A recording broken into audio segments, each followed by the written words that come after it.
Welcome back to more WSP, circumstantial evidence and hearsay.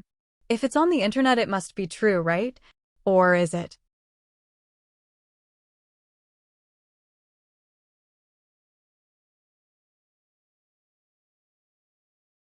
I'll get back to duplicate photos in a second. When I started part 5, I seem to have missed a category. Ignorance. This is the diary for WSP employee Tyler Bond. Pages 103 to 104 of the report. Clearly, WSP misunderstands the meaning of open flame. While CGS overuses the term, I get it. They have no experience with HIR. Now, I'm convinced that WSP doesn't understand HIR either. This is also cute. Seems like double typing is supposed to make things look bad too. If you can put 4 survey points on one line, why use 2 lines with the same description? I'm also curious why WSP assumes it is hydraulic oil. My car has a transmission fluid leak. Dump road. Would you like me to list the automotive fluids that it could be? 2 bullet points from one day of WSP diaries and 2 bullet points from another day. If CGS is providing the evidence and needs to assist WSP in their understanding, what exactly did WSP witness? In legal terms, this is called hearsay. Hearsay is unreliable. Hoda Sudek even told me the city has more information than she does. Remember, I said she wouldn't even admit to writing the report. That sent the report then? Because we don't know who emailed it to the city. The report holds the name of WSP, which is our company. Yes. So we are the ones who send the report to the city. And the city, if there is any question from the public, from the media, from the contractor, I think the best one is to answer is the city, because we are the ones who did all the decisions. Sudbury.com said the first report had duplications. Those duplications were removed and replaced with more duplications. And the missing appendix is critical to understanding the test results. When I went back to look for the first duplicates, I thought I had imagined seeing them because I could not find them on the current version. And yet I had the screenshots. I'm going to narrate these next few duplicates from the first report that were removed. Removed because they are wrong and misleading. I left the page number so you can compare to the new version. I took photos of the stations, and 0 to 250 does not have an island. There's that island again.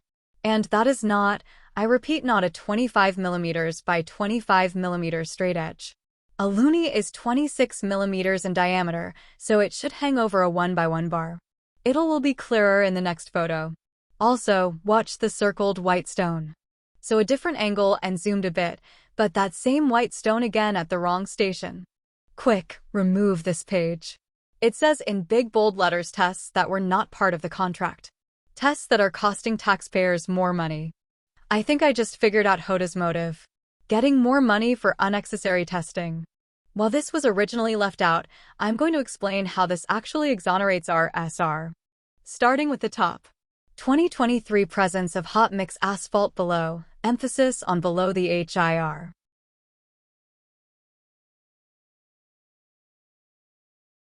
Our SR was recycling 100% existing material. Existing meaning what the previous contractor left. Would dropped the ball on the presence of hot mix asphalt. Do not confuse the hot and hot in place with hot mix asphalt. Exhibit A. In 2020, Wood tested the existing hot mix asphalt. Most of it was deficient on the 9.5mm sieve, and it was deficient in depth. David Shelsted told the media the city estimates a pavement thickness of 90 to 140 millimeters. I'm curious as to what that estimate is based on. Remember when I covered that footnote on selecting the right roads? I underlined pavement history? This was also in the media. While half correct, the Kingsway was rehabilitated in the mid-2000s. I found the original tender dated 2006. 2006 is mid-2000s. And I also found articles that the construction spanned over a couple of years. Much like Maley Drive, the city required federal funding. However, the work was from Falcon Bridge to the bypass, not 2nd Avenue. It appears neither the city nor WSP did the required homework. How are there 2 cores at the same station? The diary suggests there was only one good one. So, this is a cool trick. They took 2 cores from Station 3 plus 550 and one broke. The good one started at 120 millimeters. Maybe? Note the asterisk at the bottom. You are a professional and you could not discern. Fancy word for not being able to tell the difference between the HIR on the top and the HMA, hot mix asphalt on the lower lift. At some point between the Kingsway and the Mackenzie lab, the core gained 4 millimeters in depth. So with only one core sample cut according to one test at 81 millimeters and 44 according to the other test, 81 plus 44 is 125. I see what happened. They must have been set beside each other. The 72 millimeters core ended up as 71 millimeters in the test. I guess 1 millimeter defected to the other side. So, once again with errors and inconsistencies, what does this prove? The AC content in the existing asphalt is low.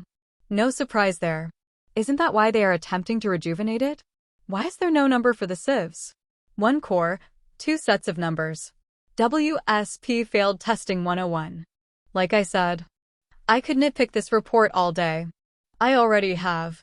Wrong dates, wrong testing methods, wrong stations. And every time I go back to document an error, I find another I missed. I should have just started with what they actually got right. The bottom line is this. CGS admitted several times they have no experience with hot-in-place recycling. WSP claims to have been involved with one HIR project. Ironically, on the same Kenora bypass job in 2003 that RSR did under a previous name. RSR has 40 years of experience. Roads that have lasted 20 years or more. RSR presented photos of their jobs. RSR said CGS went and looked at some of them. So, does hot-in-place recycling work? 20-year-old roads say it does.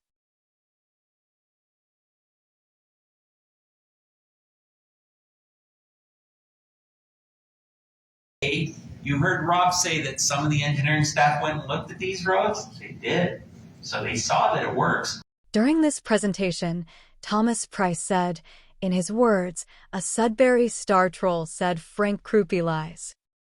Mr. Chair, Randy, I think you had an opportunity to go down to Toronto by chance to have a look at some of this work that has been done back in the early 2000s. Am I correct? Mr. Halverson. Through you, Madam Chair, yes, I did earlier this summer have a look with Robert, I believe it's Robert Bowerman. Councillor Duke. How then, in October of 2019, does Randy Halverson confirm he went down and looked at these 20-year-old roads?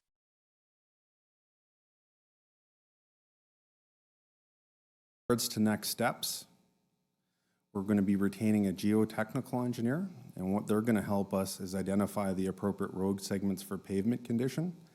Staff have this expertise, but we're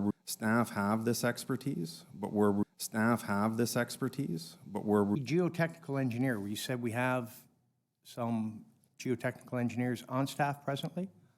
Mr. Shellstead. Through you, Madam Chair, no, we do not. Mr. Shellstead. Through you, Madam Chair, no, we do not. Mr. Shellstead. Through you, Madam Chair, no, we do not.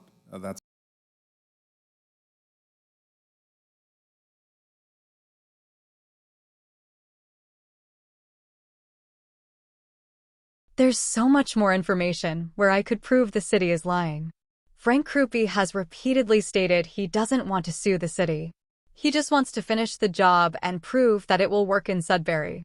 While looking for Dowran's lawsuit against the city over the Maley Drive work, I stumbled on this.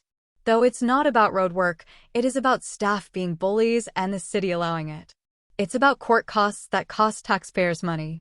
This pilot project falls into the same category. Bullies and costing taxpayers money.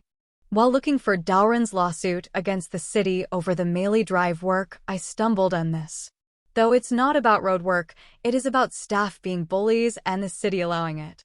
It's about court costs that cost taxpayers money. This pilot project falls into the same category. Bullies and costing taxpayers money. I'm so glad that city mayor and council gave themselves a pat on the back for acknowledging climate change. But their commitment to reducing greenhouse gases has failed and will continue to fail.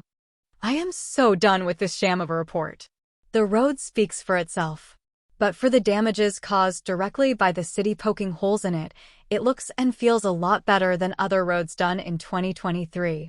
There was no technical reason to stop the pilot project. There was a personal one, though. I hope I have managed to convince people that this fiasco was set up.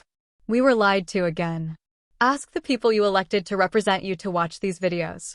Or sit back and enjoy the only ride in town that won't wreck your car. Just know that in order to get to it, you will wreck your car on our existing roads. Please watch my Sudbury snow removal video. City staff are out of control. Pioneer is out of control. Open your eyes and close your wallets. Frank Krupe said the engineering department doesn't care about the environment. He's right. But City Council doesn't care about the environment either. Doesn't care about driving conditions either.